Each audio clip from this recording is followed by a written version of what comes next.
वालेकुम सामीन 10 शाबानुल मुअज़्ज़म और 21 फरवरी है। ख़बर का उन्वान है इक़रा हसन को कैराना लोकसभा सीट से टिकट मिल गया है। समाजवादी पार्टी ने 24 घंटे पहले इक़रा हसन को अपने उम्मीदवार के तौर पर पेश किया है। पहले बतला दें कि कैराना लोकसभा सीट का इलाका कितना बड़ा है। ये एक बड़ी सीट है।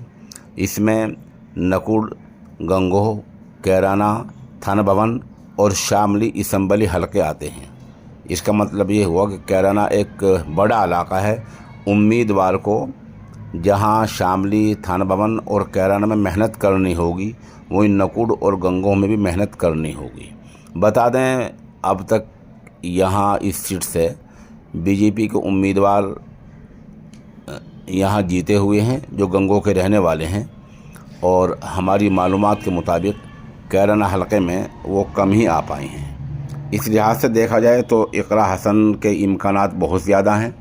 इससे पहले वो अपने भाई नाहिद हसन को जेल में रहते हुए कैंपेन करके जिता चुकी हैं। वो होनहार हैं, जी शऊर हैं।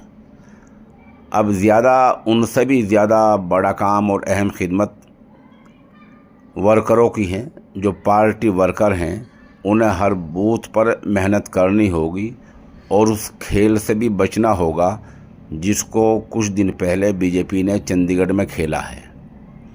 उस खेल से बचने के लिए बूथ वर्कर ही, पार्टी वर्कर ही काम आते हैं, जो हर काम पर निगाह रखते हैं। चंडीगढ़ से ये साबित हो गया है कि रिटर्निंग अफसर भी बीजेपी के हक़ में काम करते हैं, जैसे कि सुप्रीम कोर्ट से साबित हो चुका है। ये खेल कहीं भी हो सकता है। इसलिए कैराना लोकसभा सीट पर जहां इक़रा हसन और उनके लोगों को मेहनत करने की ज़रूरत है, वहीं पार्टी वर्करों को अभी से कमर कस लेने की ज़रूरत है।